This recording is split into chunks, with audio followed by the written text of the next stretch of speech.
Our Heavenly Father, our heart overflows with gratitude and thanksgiving and praise unto Thee. Wonderful help, dear Lord, during this camp. We thank You for the prayers of the saints, Lord. We appreciate all that's been done, dear Lord, in the prayer meetings and the intercession and the praying. We're glad, Lord, You honor prayer. We're glad that the effectual, fervent prayer of a righteous man availeth much. We thank You for the Spirit of the Lord that's been talking to our hearts. Thank You for helping, Lord. Thank You for every soul that You've dealt with. And Lord, we're in another service again. Bless Your wonderful name. We just want to tell You we love You. We appreciate You, Lord. Thank You for being our comforter and our help and our God. We thank You today, blessed Holy Ghost. We love You tonight. Thank You for being with us, Lord. Our heart just rejoices in Thee. Would You help us one more time, Lord? Here's another service, Lord. And here we are, Lord, never to be exactly like this, just exactly again, dear Lord, in this service. Would You please help souls? You know the needy hearts here. You know those that are wavering and those that have been maybe overwhelmed by sin and living a defeated life, Lord. You know those that may be facing hard things. You know there's a lot of hurting people in this service probably today. We pray that Thou would pour out Your grace and Your comfort and Your help, dear Lord, upon each one of us. You know exactly what we need, blessed Jesus. You know exactly what we need. So we pray that Thou would just talk, dear Lord, through Thy word. Speak to our hearts, we pray this day. Give us that help from heaven that we need, Lord, and we'll praise You in Jesus' name. Amen.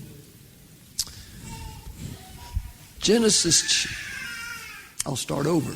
Galatians chapter 6. Galatians chapter 6. Thank you, ladies, for the good song, good spirit. Then after you found Galatians chapter 6, just kind of hold that spot and turn to Genesis chapter 13. Well, the Lord's helping everybody that'll let Him. Have I said that before in this camp? He really is. Amen. I mean, He's just trying to find somebody that'll listen to Him. It'll say, speak, Lord, for Thy servant heareth. He'll talk to us if we'll listen. He'll help us. All right, let's stand for the reading of the Word. Genesis chapter 13, we'll start reading with verse 5. And Lot also, which went with Abram, had flocks and herds and tents. And the land was not able to bear them, that they might dwell in the land, for their substance was great, so that they could not dwell together. There was a strife between the herdmen of Abram's cattle and the herdmen of Lot's cattle, and the Canaanite and the Perizzite dwell then in the land. Abram said to Lot, let there be no strife, I pray thee, between me and thee, and between my herdmen and thy herdmen, for we be brethren. Is not the whole land before thee? Separate thyself, I pray thee, from me. If thou wilt take the left hand, then I will go to the right. Or if thou wilt depart to the right hand, then I will go to the left. And Lot lifted up his eyes and beheld all the plain of Jordan, that it was well watered everywhere, before the Lord destroyed Sodom and Gomorrah, even as the garden of the Lord, like the land of Egypt, as thou comest unto Zoar. Then Lot chose him all the plain of Jordan, and Lot journeyed east, and they separated themselves, the one from the other. Abram dwelled in the land of Canaan, and Lot dwelled in the cities of the plain, and pitched his tent toward Sodom.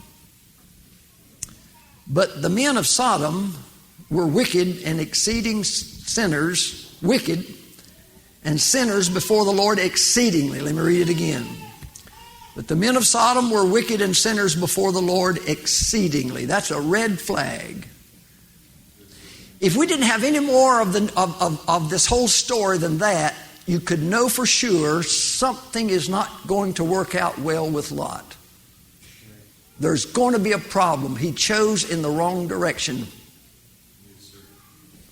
You may be seated.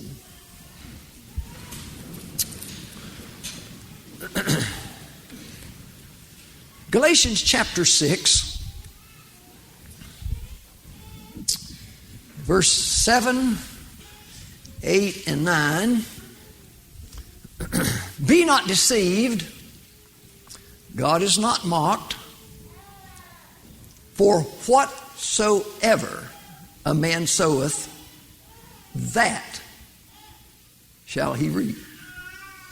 He that soweth to his flesh shall of the flesh reap corruption, but he that soweth to the Spirit shall of the Spirit reap life everlasting. Let us not be weary in well-doing, for in due season we shall reap if we faint not. Praise the Lord. Notice verse 7 and 8 there. Don't deceive yourselves. Don't let anybody lead you astray. God is not mocked. He knows what He's doing. He knows what He's saying. He knows what will happen. For whatsoever man soweth, whatever he sows, that's what he's going to reap. Now, you can sow two ways. You can sow to the flesh and you'll reap corruption, or you'll sow to the Spirit and reap life everlasting. There's two ways you can sow. By the inspiration of the Holy Spirit, Paul has taken God's law of genetics and applied it into the spiritual realm. Every farmer knows about God's law of genetics. There has never been a farmer tossing and turning after he's planted his crops till midnight or 1 o'clock in the morning, tossing and turning with a certain problem in his mind, and his wife say, "Honey, what in the world's wrong with you? You're not fit, are you?" "No." "What's the matter?" "Well, you know those back 40 acres back there, I planted oats, but I think what if I harvested squash? There's no demand for squash. I don't want squash to go by." She say, "Honey, are you okay?" No farmer's ever had that problem. They know God's law of genetics. They know if they want wheat or they want soybeans, whatever, then they'll take a soybean or a grain of wheat and so forth and plant those orderly. And they know that within that little plant, in that little seed is God. His generic there, He's placed in there, so a little life germ inside of a little piece of grain or whatever that's been laying dormant for a year or whatever.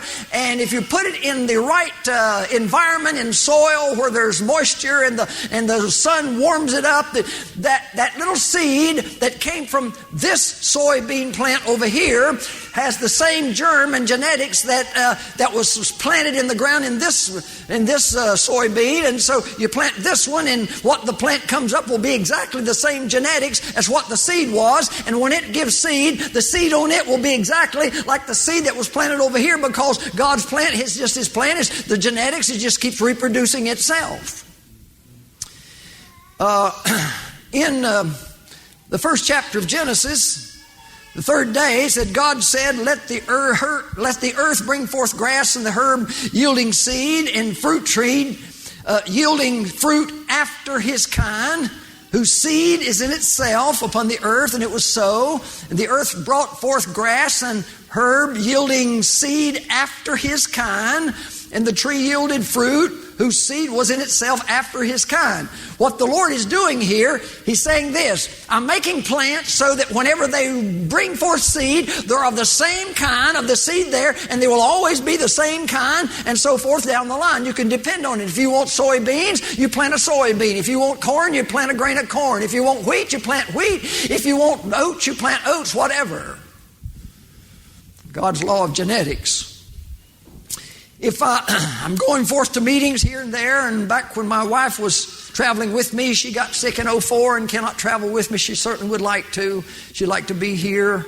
And if you care to, you can remember her in prayer. But I call her every day and talk to her, and she wants to know what's going on. And I tell her the best I can, you know.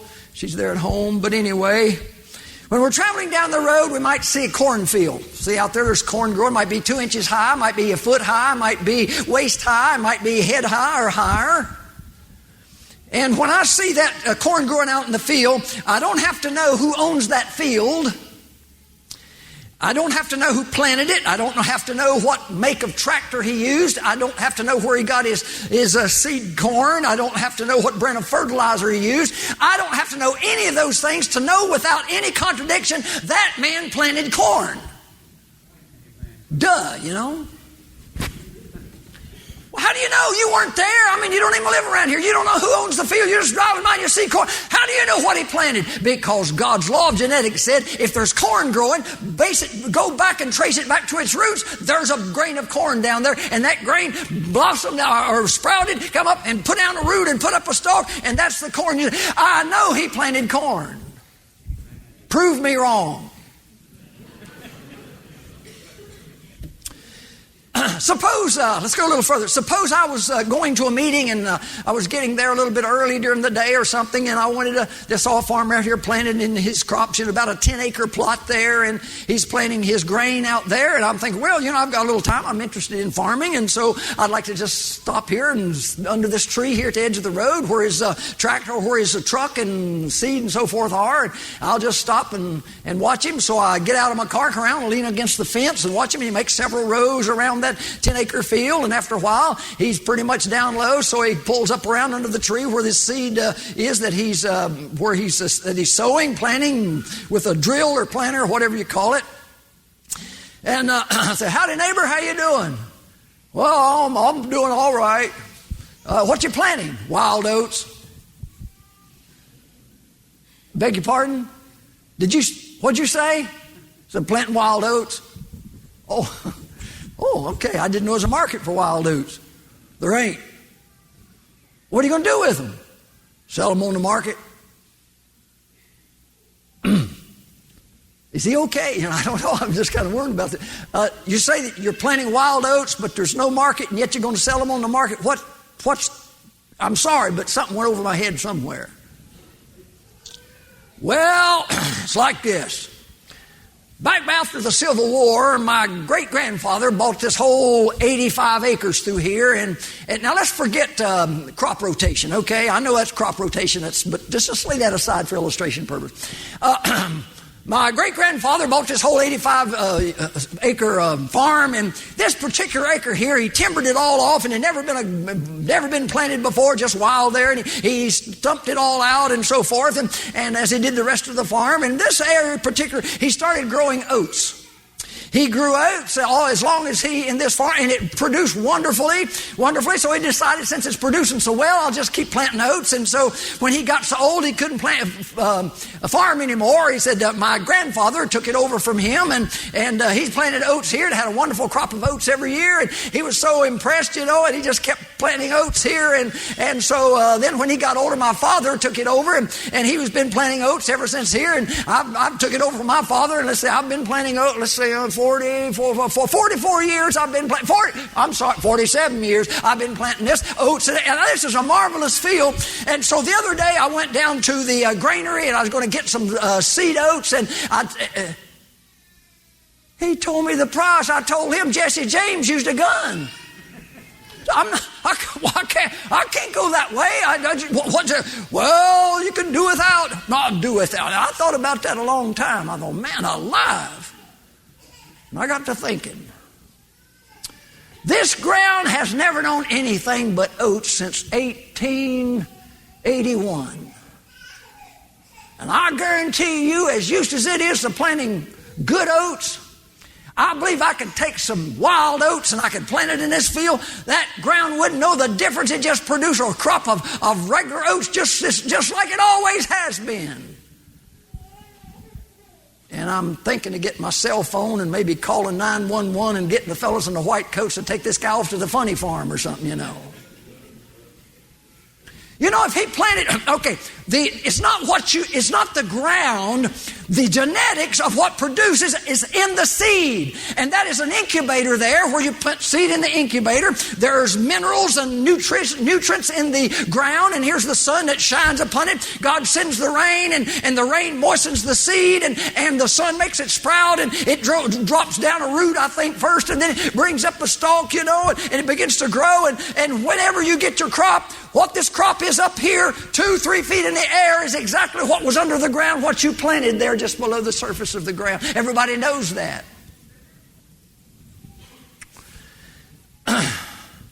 Well, I don't know what the farmer did with his crop of wild oats next. I don't know. But in the spiritual realm, God said it's just like farming. In your life, the things you do, The sowing that you sow in your life, what you sow, you're going to reap. There are some people that would maybe like to sow wild oats for some years and hope, well, everything will be all right. Well, it won't be. It'll just be reaping sowed. Okay? Sowing is the action of living, the action. Reaping is the consequences of that action of living. There are always consequences. You throw a rock out in the middle, or a stone, whatever, throw it out in the middle of a pond. And the ripples go out and touch every inch around that whole perimeter of that pond. You didn't throw the rock over here. You threw it out there. But over here is a response or a consequence of what you did out there. And it happens after you threw the stone. Sowing involves the choices we make and the attitudes we have and the life we live, the company we keep, the things we do, the one we marry. The reaping of the consequences is reaping what we sowed. You know, it's the results of the choices we make, the results of our attitudes, the results of our life that we live, the company we keep. It's the results of the things we do, the person we marry, and so forth. That's God's law of sowing and reaping. I could title this little message today, The Consequences of a Wrong Choice, or I could just title it, Choices and Consequences. They always go together. You can't separate them. If there's a consequence, there had to be a cause. If there's a cause for something you do, it'll have to be a consequence. They're tied irrevocably together. You can't separate them. You can't plant one way and reap a totally different thing. You can't live one way and reap whatever you thought you was wanting to reap after having a fling over here. It won't happen. Well, Lot made a choice, and there were consequences. If you go back to Genesis chapter 13, God called Abraham out there of the Chaldees, and the truth of sowing and reaping is easily seen in the life of Lot. God called Abraham out of the Ur of the Chaldees to go into Canaan land. Lot went with him, and they had many flocks and herds. I suppose you'd say maybe Abram was a multimillionaire, Lot was a millionaire, whatever, with all their flocks and herds and so forth. It says down here in verse 5 that he had to make a choice. Now, I don't like choices. Maybe you do. Maybe you enjoy them. I don't like them. I like the old beaten path where I know I've been, and I just know where the boundaries are. I'm safe there. Get out on new if I were back in the 1800s somewhere and there's a wagon train heading west, Lloyd Campbell would be in one of them. You can fight the Indians if you want to. You can go out and starve and run over buffalo or let them run over you or whatever. Starve to death, drown in a river. Not Lloyd Campbell. I'm going to stay over and fish off the East Coast. I'm not going that way. I'm glad those that did, because this was the West one time. But anyway, all right, the necessity of Lot's choice. Sometimes you have to make them. Like it or not, there's times I've had to make a choice. I just had to make them. I don't like it, but I have to make them. All right. Lot was there and had flocks and herds, and Abraham had flocks and herds. It said the land was not able to bear them, that they might dwell together, for their substance was great, so that they couldn't dwell together. Too many flocks and herds, not enough grass for them to be together, so there was trouble. There was strife between the herdmen of Abram's cattle and the herdmen of Lot's cattle. The Canaanite and the Perizzite dwelled then in the land. That's two tribes. Here's Abram. He had flocks and herds, and he needed grass. And Lot, he had flocks and herds, and he needed grass. There was a tribe, the Canaanite tribes. They were in that same area, and they needed grass for their flocks. And there was the not parasites, but Perizzites. That's another tribe there in Canaan. They needed grass for their flocks and herds, and there were a lot of fusses between them. There's having a problem, and there was a problem between Lot's cattle herdsmen and Abram's herdmen. One day, Lot's herdmen got together and said, "Hey, fellas, I don't talk to you." Said, We're running out of grass here in this area. I don't know if there's enough to even last 2 more days or not. We're going to have, it slipped my mind. I'll tell you, I was busy with some other things I should have been checking out. Have any of you fellas checked down to the southwest about 12 miles? We were down in that area, remember, probably 8 or 10 months ago. Pretty good grass down in that area. Has anybody checked in that area lately? No, I don't think so. Look, get your donkey, I'll get mine. We'll ride down there and we'll see what's going on. And if it's good ground, we'll just mosey our flock down through there and everything will be all right. So they got on their donkeys and they headed out down over to the southwest. They got down there 8, 10, 12 miles. And there was kind of a ridge there and kind of dropped over a valley. Down in that valley was this exceptional green grass, or at least was. So they got down to that place. They crested over the ridge, and they got down there pretty close down towards the valley. And I'd say, well, what do you think about it? Well, I don't know. I think we've got at least 3 weeks of grass here for our flocks, maybe 4. It'll give us time at least to find another place, That's not too terribly far away, but okay. So what do you think? I think let's move down there tomorrow. We'll start early in the morning. We won't overdrive the flock and take our time. We'll probably get here by late evening or late afternoon, and so we'll just do that. All right, so they go back and they get the flocks and the herds. They tell the other guys, we're going to go to the southeast down in there, and we've got a place picked out, so get the flocks ready to move and don't overdrive them. Let's take it easy. So next morning they got up early and got their flocks and herds, sheep, and started moving them down to the southwest. They get down there and they come to the ridge, and they top the ridge, and wait a minute. Who's that bunch down there with her flock? I don't know. Reckon it's a parasite? Don't look like it. Let's just move down there closer. So they go start down in through there and get on down and say, it's a Canaanite? No, I don't know. Hey, that's Abraham's. Hey!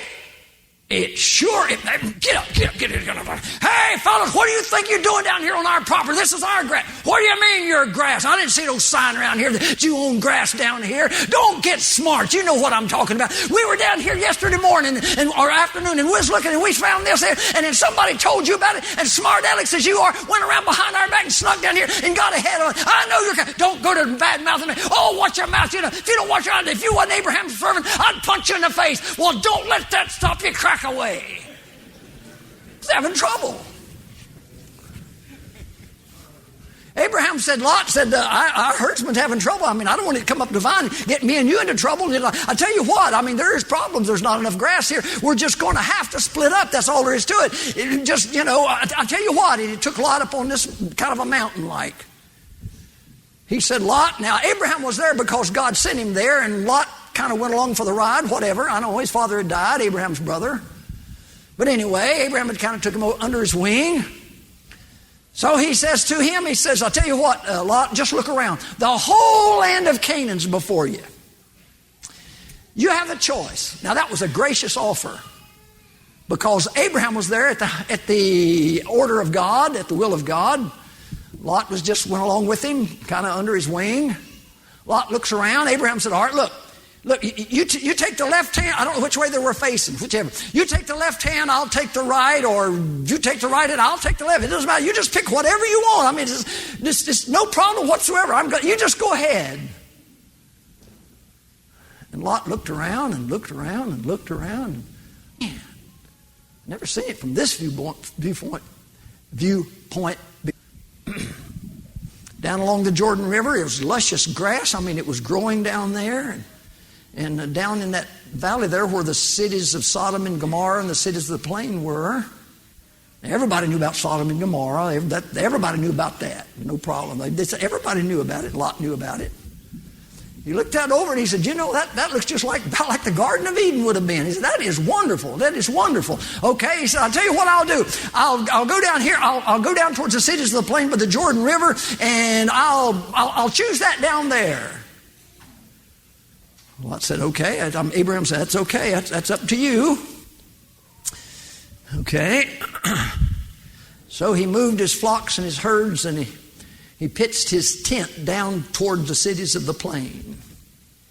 But the Bible tells us, as a leading statement, but the men of Sodom were wicked and sinners before the Lord exceedingly. And now that tells us that somehow or another, Lot moving down to where the grass was somehow going to involve him in the men and the wickedness of Sodom and Gomorrah. Okay? I'm talking about consequences of a choice. Lot made a choice, and he chose wrong. He really did. I want to mention just briefly the importance and seriousness of a choice. When Lot made that choice, he started a series of events and other choices that ruined his family totally. Ruined him. One choice. Because that choice brought on other choices, which brought on other choices, which brought on other choices. Choices are very serious matters for two reasons. One of them is, every time you make a choice, you have a 50-50 chance of making the wrong one. Now, like my grandson said, that's scary. I don't like that. You stop it over, the choice. Yeah, you've never been like me. I've made some bad car deals, I'm telling you. I had a trade in a car and pay more for a car that's worth less than the one I traded in, and two guys were standing out there waiting for me to trade it in. There's both of them there wanting it. Duh, you know. I was at God's Bible School. I'd made several dumb car deals. Of course, you did not. That's a Campbell trait. That's when you're Scottish or whatever. You know, you never did that. But I tell you, I was one night at God's Bible School. That was going around my mind, the dumb car deals and the money I'd lost and stuff. I just crawled out of bed and just got on my knees and prayed and cried and asked God to somehow help my mind. I just felt like it's just going crazy with all this stuff bothering me. The dumb car deals. 50-50 chance. Just think about it. Make a choice. How many decisions you make a day, a week? You know, if you make the wrong decision and buy the wrong ballpoint pen at Walmart or something, you know, you can either give it away as a Christmas present, or you can give it to your wife, or you can take it back and exchange a 39-cent pen for a 49-cent one or something. They'll take it back and whatever. But there's some choices, brethren, once you make them, you're hung. Can we just think there a minute? Yeah, but I'm making the right one. I'm making the right one, preacher. Well, okay, if you are, praise the Lord. But everybody thinks that. That's why they make them. Why'd you do that? Well, it's just the right thing to do. That's just we'll see. Okay. Sometimes your chances are not even 50-50. Suppose your old car's rattling and knocking, and you have to drive it about 28 miles to work, you know, and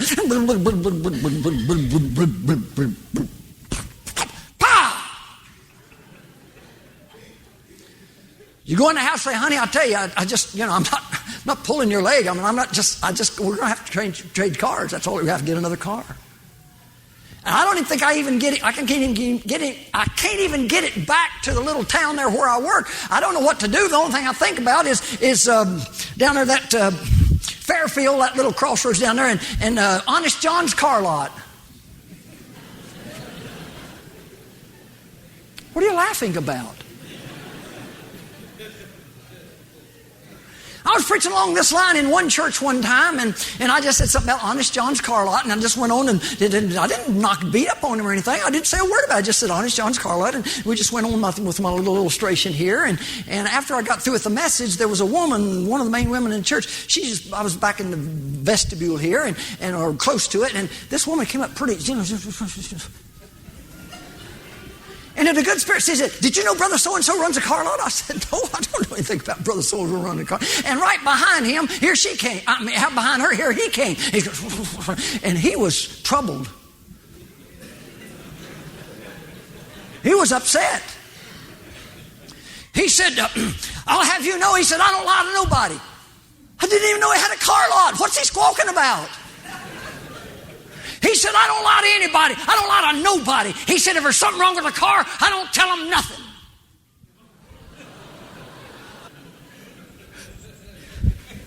Honest Joe's car lot. Don't you tell, you don't know who it was, but I hope this never gets back to him. Okay. I didn't know you had a car lot. You go down to Honest John's car lot, and there's 10 cars there. There's a Chevy and a Ford and a Buick and General Motors, or whatever, and a Pontiac and just, going down the line, whatever. There's 10 of them, And you think, Lord, I don't know, Lord, what should I do? Let's look at the Plymouth, and then you look at the Dodge, and then you look at the Ford, and look at the Mercury, and you look at this and that and the other. And I said, Lord, I don't know which one to buy, Now, if it's the Lord's will for you to buy one, you can buy 9 cars and miss God's will every time. It's a possibility. Because just one out of those 10 is God's will, right? If it's God's will. So that means you can choose 9 times and miss God's will 9 times in a row and still have the right car still sitting there. That's scary. Unless you've got a whole lot more money than I've got. But suppose it's not God's will for you to get any of them. I don't care which one you picked, you missed it. So you just don't feel good about any of it. You look out and you just don't, you shake Honest John's hand and he looks very disappointed when you leave. You go back home, your wife says, honey, Bill called while you were gone, said something about a car or something, said, I want you to call him. Oh, really? Okay. Bill, you called my wife while I was gone? Yeah, I called. Listen, I was down in the post office this morning, and I talked to Farmer Brown's wife, Mrs. Brown that lives up on Fox Hill, at the top of the house, that big 2-story house with black shutters on the east side there. Yeah, I know where it's at. I've been up there several times, all over that hill. Well, I was talking to Mrs. Brown there this morning, and she said, her husband passed away about 2 months ago, and I was talking about it, how she's doing. She said, well, she wasn't doing too good, but she's trying to keep busy and so forth and so on, and she had a lot of time crying from time to time, and she said, one thing she said that her husband had a car, she had a car, and her husband really loved that car. And every time she didn't want to forget her husband, it's not that, it's just so personal there. Every time she nearly goes to the garage to get in the car to go somewhere, she burst out to crying and said she'd like to sell that car. So, well, you think I ought to talk to her about it? I mean, she's the one that brought up the subject.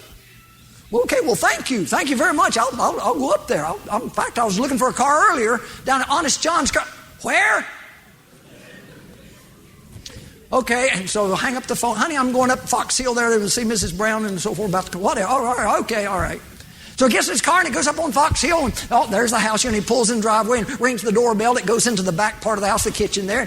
Ding, ding, and here she comes out. And Mrs. Brown, how are you? Well, I'm working at it. I'm really sorry about your husband. She said, yeah, he's a good man. I said, well, Bill called me and he said that you'd talked to him in the post office. I was talking to him, and you said something about maybe you wanting to sell your husband's car, and I hope I'm not out of place by bringing up the subject. Yeah, that's what I told him. Here's the thing. John, he loved that car so much, and I just, every time I go out there, I just nearly cry. Sometimes I do a lot of crying. I really wanted to sell it, but I didn't want to just sell it to anybody. I wanted to sell it to somebody that I knew would take care of it. Well, would you be interested to me? Yeah, I don't really know you well, but I've seen you around town, and I've always thought you was a nice man. Yeah, let's go out and look at it. So we go out and look at it. She said, it's old. I don't know if it's any good, really. It's a lot of miles on it. I said, I don't know if you'll even want it or not. So and she pushes the garage door, and there it goes. And what kind of... It's whatever car you like, okay? Whatever car you like. There it sits. But it's old. It's got a lot of miles. I don't know if it's even any good, or I don't know if you'd even want it if you drive it. Well, it doesn't look old to me, Mrs. Brown. Yeah, it's what year is it? Oh, it's I think 03 or 04. How many miles is on it? I don't know. It's a lot on there. It's probably wore out. Well, look at the odometer. 17,486 miles. Mrs. Brown, I'm no car dealer, but I'm going to tell you one thing. How much do you want for it? Give me $2,500 and get it out of the garage. Mrs. Brown, look, that's not fair to you, because that car's worth a lot more. I don't know I can't tell you how much it's worth, but that car's worth a lot more than that. I don't care I'm not rich, but I'm doing fairly well, and I don't need money right now. And it means more to me to get that car out of my garage than it does for me to whatever money. If you want it for $2,500, take it. If you don't, I'll sell it to somebody else for $3,000. I'll take her.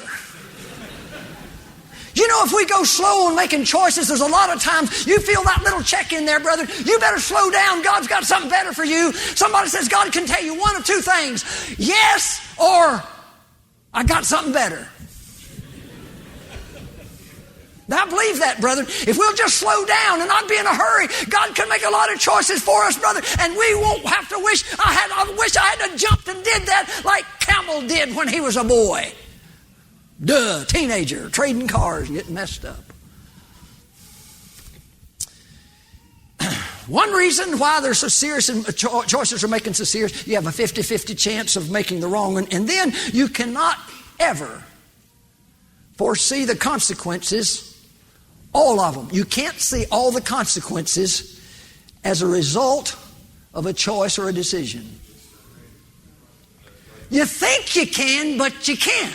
I can't, you can't, nobody else can, but God can see over the mountain. He knows what's out there, and if the choice you make is wrong, He's trying His best to stop you. But if we don't slow down and make the wrong choice and just give in and get ahead of God, all the Lord can do is stand up on top of the mountain and watch the train wreck.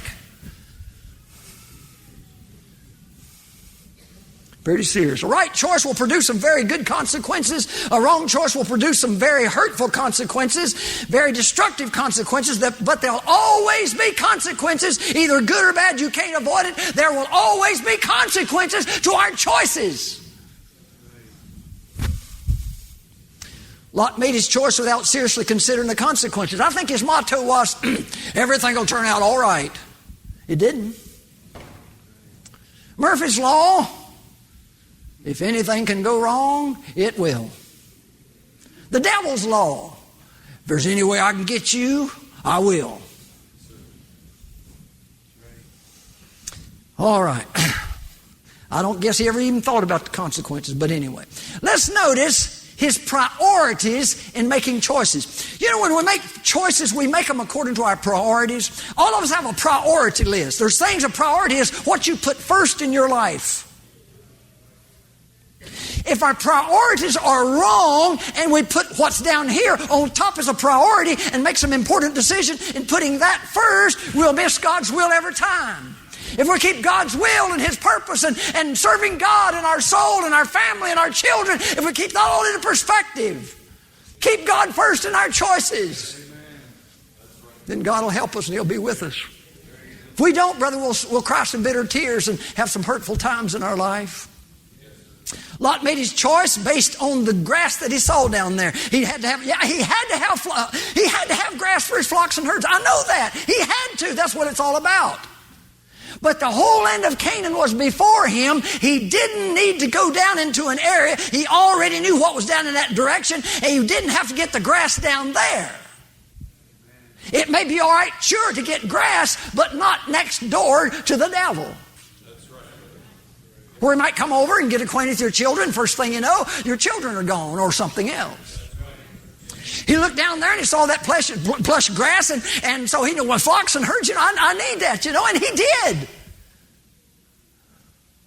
But he never thought, I don't think he seriously considered the fact of what the influence of Sodom would be to him if he moved down in that area. I think he thought, well, I'm going to go down in that area, but I'll never have anything to do with Sodom. Maybe, I don't know. So he made his decision based on grass, not grace. Anytime a person makes a decision, goes across the country or something else, you better make that decision based on grace and not on grass, green stuff. Sure, we have to have money, but I'm telling you, God's will comes first. He knows where we ought to work. He knows who we ought to marry. He knows what we ought to do. He knows what to make a plan. He knows the house we ought to buy. He knows all these things. And if we'll go slow enough, I'm trying to. If we'll go slow enough, He'll keep us out of a heap of trouble. You can look back. Don't raise your hand. Any problem, any decisions you've made back in your life that you look back on and you just shudder? I do. Brother Leff said, His definition of experience is this. Everything I want to say is his quote. His definition of experience, quote, let's see, what did I do the last time in this situation? Oh, no, I don't want to do that again, unquote. Not like that. I'm telling you, Lord, help us to learn by our mistakes. It's better to learn by the mistakes of others than our own. I was in a camp meeting one time and the preacher preached and he made one statement. He made one statement I remember. He said, wise men learn by the mistakes of others, fools by their own. I thought, that class is me. Okay. Consequence is that which happens as a result of a cause.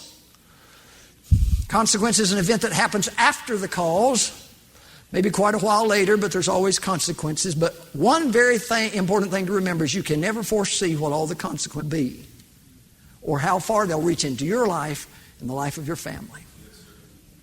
Years ago, my son, I have to be careful what I say here. He's in here today.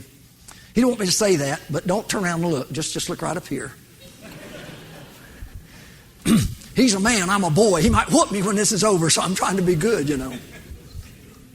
Went out west after about 2 years after he graduated from high school, went out to Cottonwood, Arizona, to the school out there, the Indian school for the boys and girls. And they had some Indian boys and girls, teenagers, whatever, that were dormed there on the grounds. So one time during the week, the leader of that school, he told the Indian students, the boys and girls there that was in the dorm, said, now Saturday we're going to get in the van, we're all going to go up to, there's 2 mountains behind Cottonwood in Arizona. I guess they've shut the school down now, but they never moved the mountains. They're still there. But anyway, there's 2 mountains back there behind the school. And he said to him, we're going to take the van and we're going to go up to whichever mountain, he said, and we're going to go up there and explore around. Have you ever been on top of a mountain? I was up on top of Pikes Peak one time. It's thin air up there. You can't hardly breathe. I looked around, here come a guy. He's a jogging on top of the mountain. He's going, he couldn't get his breath. I thought, man, that guy's nuts. You don't jog up on top of mountains. Not on Pikes Peak up there, but anyway, whatever. They went up there as far as they could go in the van. They got out of the van. They all piled out, Boy, those little students, boys and girls, it's all bright-eyed and bushy-tailed. They're just wanting to get up on the mountain. So they hiked it up and took their food, whatever, went up on the mountain, got way up there and looked all around. I'm telling you, you could see a long ways all the way around. Here they are all up there. The fellow that was running the school, nice level-headed fella, he saw a slab of stone there about 6 or 8 feet long, kind of oval, maybe 6 or 8 inches thick. And he put a challenge out to the Indian boys and girls. Said, wonder if we can push that off the mountain. Yeah, we can do it. Okay. And over the side it went and fell down maybe 5 or 10 feet on another ledge. Now, while that stone was up on the mountain, it was under their control. And while you young people are on the mountain of your life, you're under control. If you plunge off into sin, you're out of control. There's things, some people say, well, if I go into sin, there's things, I'll never ever do that. No, you won't now, but when you get a little bit deeper into sin, a little bit harder, then you begin to think, well, why in the world did I think I'd never do that? I'll see anything over there. And so you do that and harder and harder and deeper and deeper. And when you start that way, brother, you're out of control. The devil's under control. So they got down off the top, got down. All right, so let's push it off. It's moving, and over it went. Slithered off down the side and bounced around and skipped and finally it kicked up on its edge like a wheel and started running down the mountain, throwing off big chips of rock and so forth. And it went down and it hit a place and maybe jumped 200 or 300 feet through the air, hit on the ground again, rocks flying. Here it goes faster and faster down through there was a tree standing right in the middle of the path, and he hit it right in just to one side, zip, and cut that tree in half just like that. Zip! It was like this, and when the stone was gone, it was like this. Now, it wasn't my son's idea to do that. It was that level-headed fellow that run the prison, that run the school.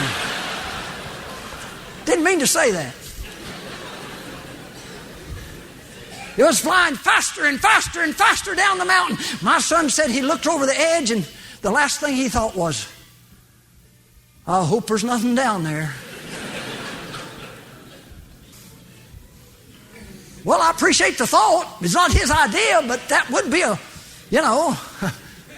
wrong time. Well, never mind. Young people, you're on the top of the mountain of your life. You go over the edge into sin and you leap off into a life of sin. You're totally out of control. I know a young man, I'm not going to give any details. I'm just going to say this. I know him pretty well. Come from a good holiness home. And he started making some wrong choices. He made a wrong choice when he was about 20, 22 years of age. And he's making another wrong choice. And things are piling up on him and he's really messed up his life. He went to the altar in his home. He bawled and he cried and he bawled and he cried. He wasn't praying, he was just bawling and crying. He was saying things, but it wasn't prayer. He was brokenhearted. He was weeping. He had just made another choice that was going to mess up his life even worse. When he got through, no, he didn't pray. He was crying, weeping, brokenhearted, torn in pieces. He got up, and when people pray through, they usually give a testimony. He didn't pray through, and he wasn't given a well, yes, I guess he was given a testimony, but here's what he said. And please remember that throughout this message. You'll hear it again. Here's what he said. He said, I didn't want my life to turn out like this. He was torn apart. I didn't want my life to turn out like this. I mean, he was in a hopeless situation. He had blown it, made decision after decision, wrong choice after wrong choice. It piled up on him till at 30-some years old, he felt like life's not worth living. My life is ruined. And it was. But if he could get Jesus in his heart, really get right with God, God can never untangle all that mess. He can get him out of sin, that's right. But all these things that he did, brother, it'll haunt him till he dies. If he'll mind God out of the whole situation.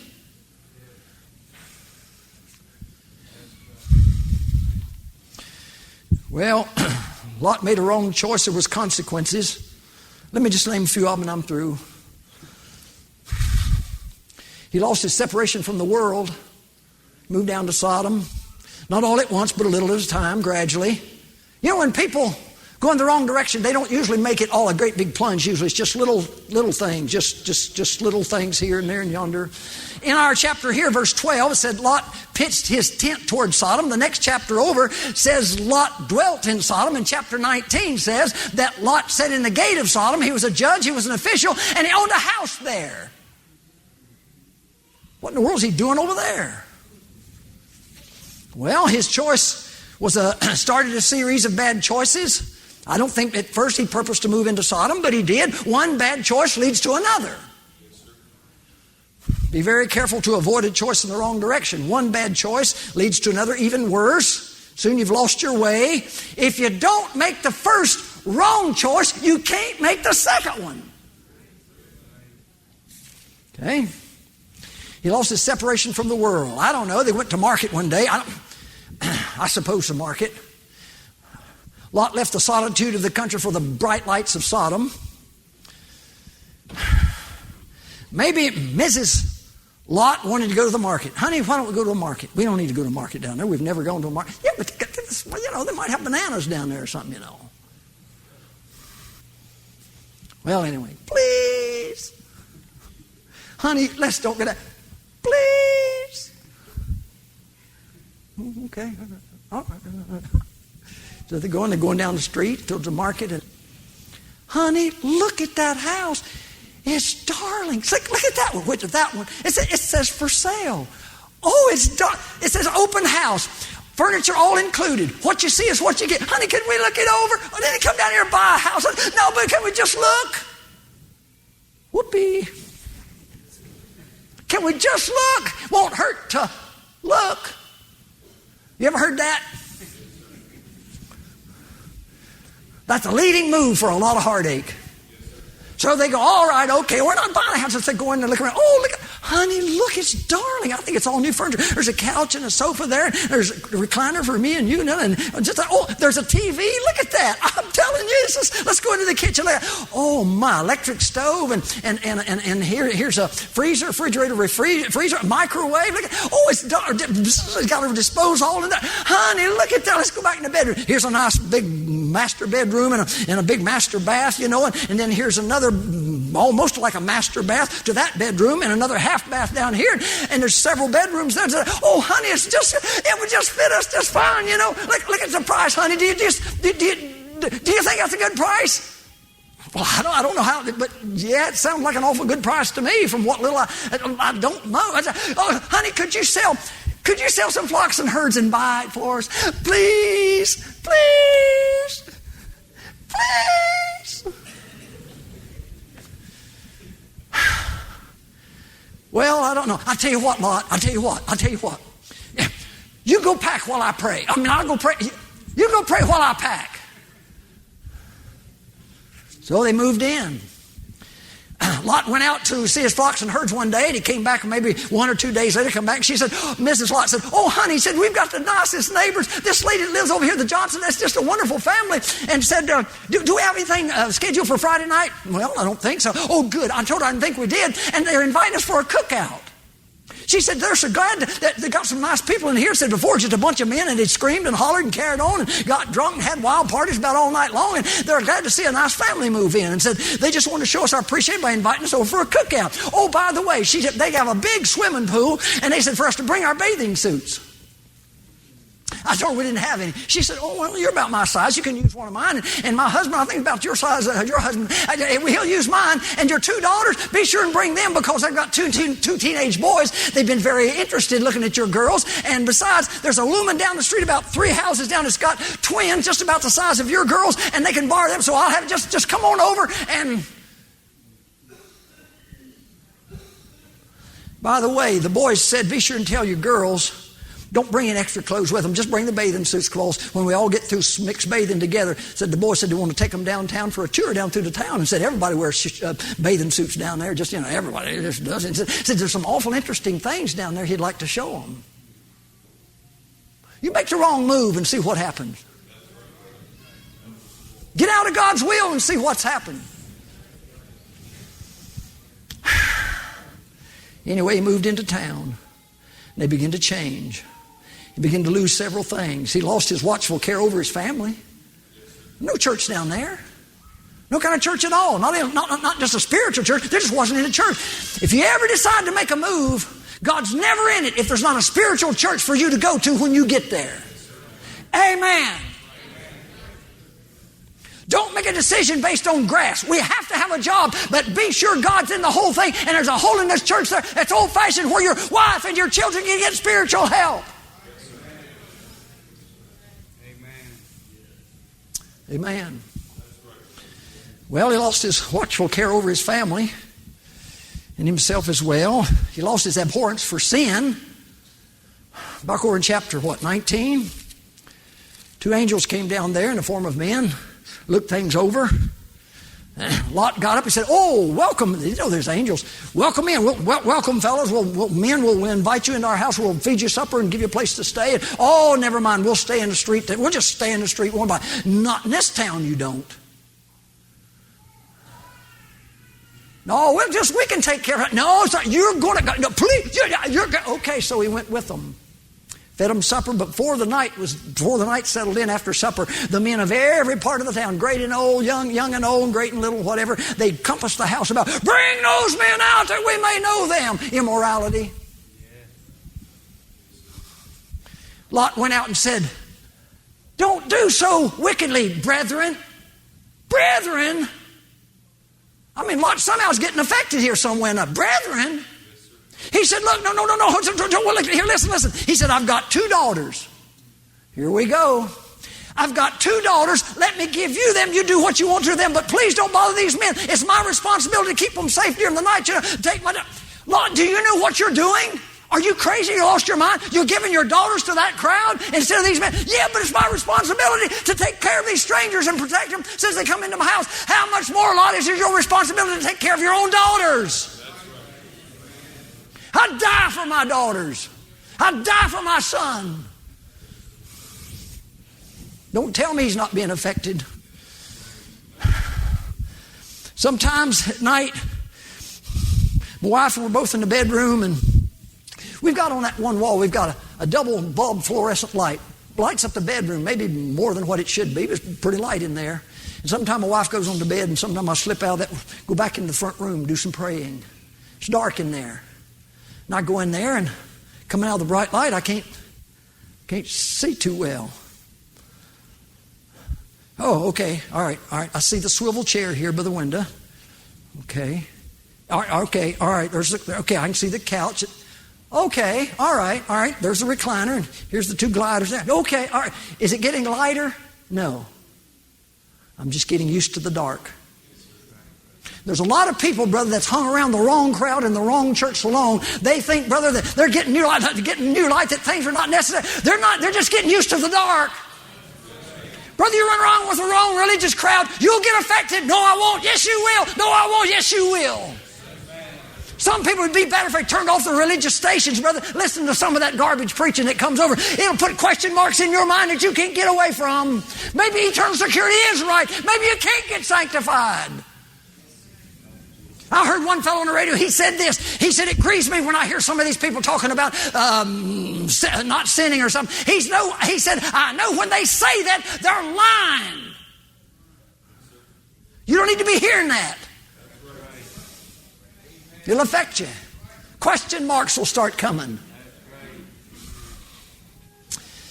Well, he lost his influence over his son-in-laws. The angel said, Lot, if you got any relative, go get out. We're going to destroy this place. And I guess from where it said the $2 were there, I guess it meant that's the $2 that these two men were married. I think it means engaged. I don't know. Correct me if I'm wrong. But anyway, he went down to see him and said, hey, fellas, God's going to destroy this place. It's wicked and all, and God's going to destroy it.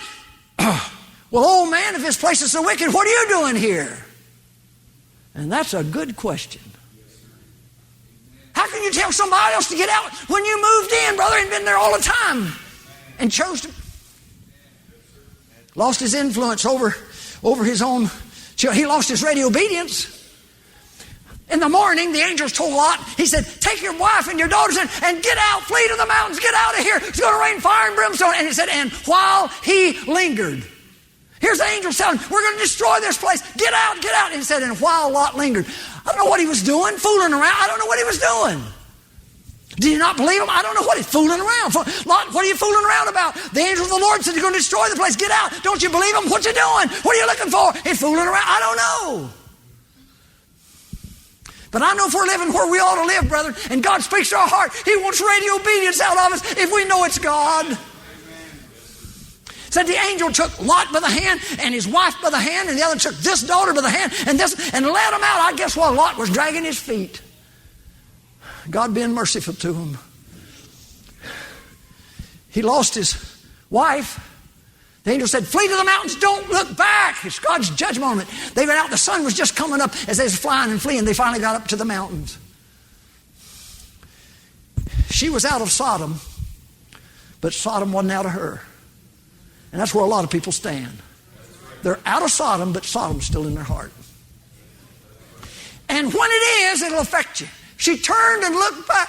My precious little house. The little curtains on the windows is the only house I ever had. And I know there's a lot of stuff going on, but my precious little...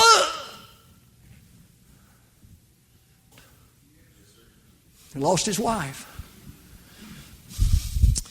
Well, it said when the fire fell from heaven, fire and brimstone, said it overflew all the cities, all the plains, that's where Lot's cattle and flocks were, all the inhabitants of the cities, and that which grew upon the ground. It burned up all that luscious grass and everything that he came down there in that area for. He lost it in a moment of time.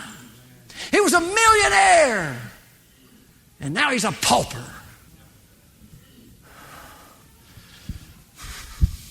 He lost the moral purity of his own daughters. I'll just say this much. They made him drunk, and now they're both expecting. Don't tell me they learned that in Sunday school. He lost everything. I mean everything. Here we find Lot with his 2 expecting daughters, a broken man, his wife dead, in total poverty. And it said he lived in a cave. You believe in cavemen? Yeah, this kind. Not the kind that the evolutionists tell you about. He's living in a cave with nothing, absolutely nothing, and I'm about through. His herds, his servants, his home, his wife, his hope, his happiness, his purity, and his self-respect. Build a little fire at the mouth of the cave to keep warm. There he is, sitting in the cave with just the clothes on his back, staring into the fire and wondering, how did it... And listen, here's what he said. I didn't want my life to turn out like this. We've heard that before, haven't we? I didn't want my life to turn out like this. Nothing. 2 expecting daughters.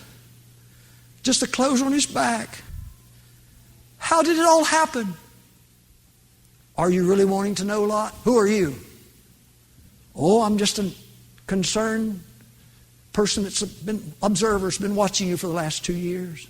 I heard you say that, how did this all happen? You really want, I can tell you my opinion. Yeah, I'd like for you to tell me. Whoever you are, how did it happen? Lot, let's go back 2 years.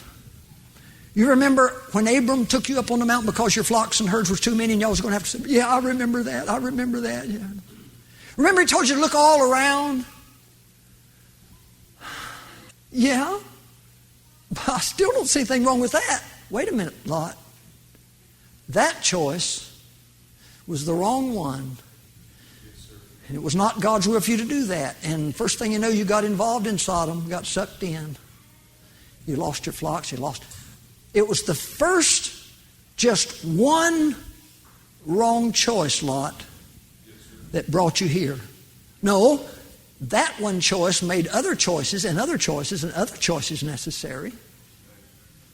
But actually, Lot, the choice that you made, it was just one, the wrong one.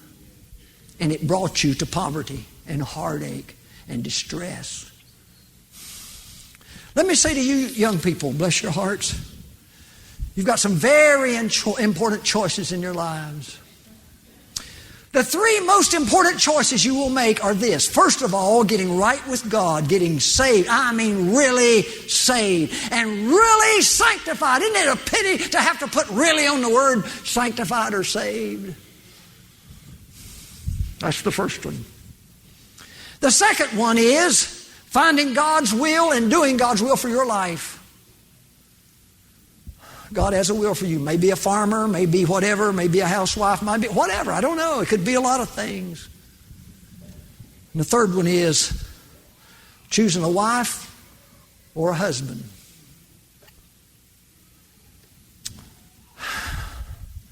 I'm telling you, that is one of the most important decisions you'll ever make. I've thought to myself, and this is, I guess, is a little stupid, and no reflection on the young people. I was there.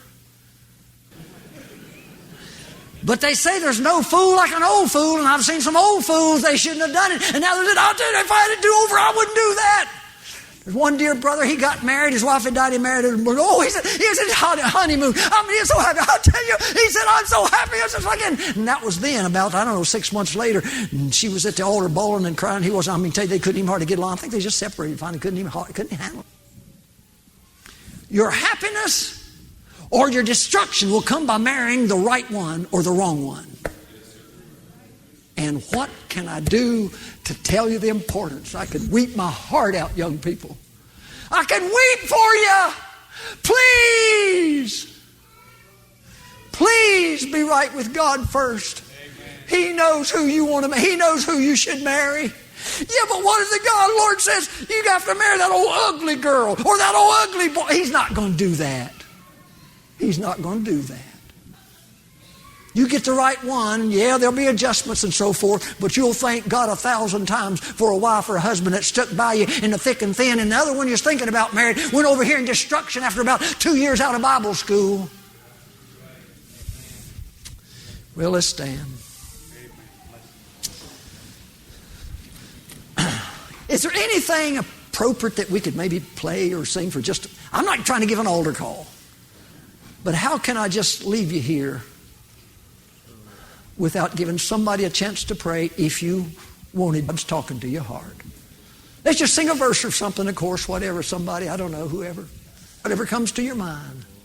The Lord's been helping us today. He's been, oh, thank you, saints, for your prayers. I can feel them up here. Please keep praying for me. I can feel them up here. I can. Thank you. Thank you.